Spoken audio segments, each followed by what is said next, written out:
Di sini saya akan menjelaskan tentang hadis riwayat Bukhari dan Muslim. Barang siapa yang beriman kepada Allah dan hari akhir, maka berkatalah yang baik atau diam. Dan barang siapa yang beriman kepada Allah dan hari akhir, maka muliakanlah tetanggamu. Dan barang siapa yang beriman kepada Allah dan hari akhir, maka muliakanlah tamumu.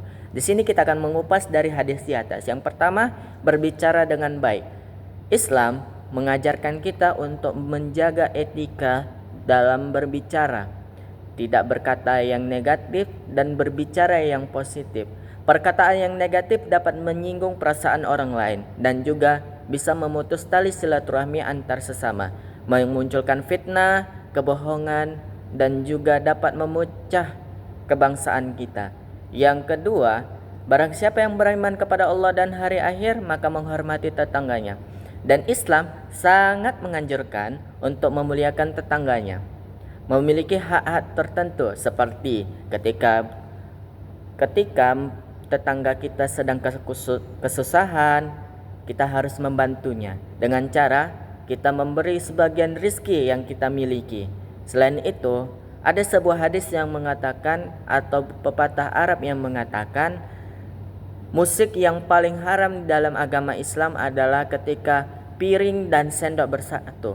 Dalam artian ketika kita makan dari rezeki kita, kita tidak ingat akan tetangga kita yang sedang kesusahan. Pesan kita, jagalah hubungan antar sesama, baik tetangga maupun saudara. Sebab apa?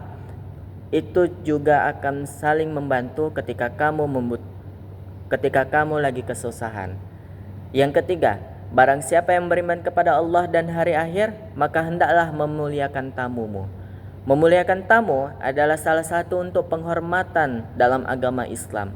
Tamu yang datang ke rumah kita harus diperlakukan dengan baik, dihormati dan memberikan pelayanan yang baik.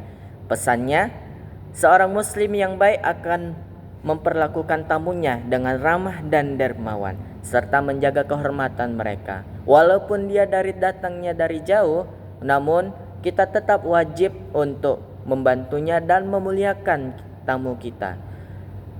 Dari hadis ini ada beberapa perhubungan dalam Al-Quran. Salah satunya, katakanlah hamba-hambaku hendaklah ia mengucapkan perkataan yang baik. Sesungguhnya setan menimbulkan perpecahan di antara mereka. Quran Surah Al-Isra ayat 53. Penjelasan ayat ini menekankan pentingnya berkata yang baik dan menghindari perpecahan di antara sesama.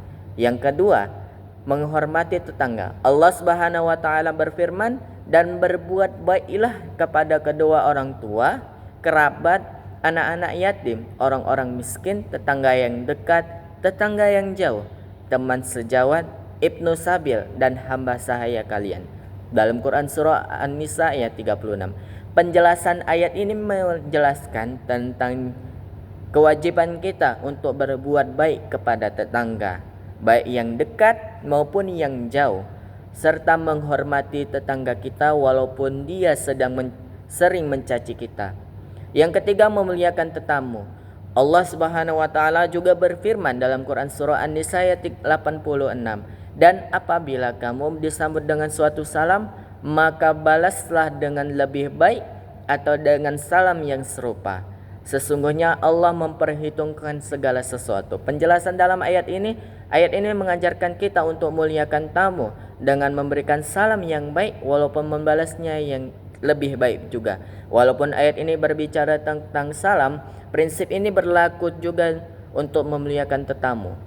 Kesimpulannya, hadis ini memberikan petunjuk yang sangat jelas untuk perilaku kita sebagai umat Islam, yaitu menghormati tetangga, membantu tetangga, dan juga memuliakan tamu kita.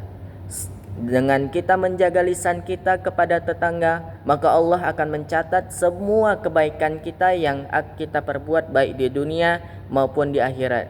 Ini juga merupakan akhlak yang baik kepada sesama, baik tetangga kita, kerabat kita, walaupun tetangga kita yang non-muslim, tetap kita jaga ukhuwah persaudaraan di antara sesama.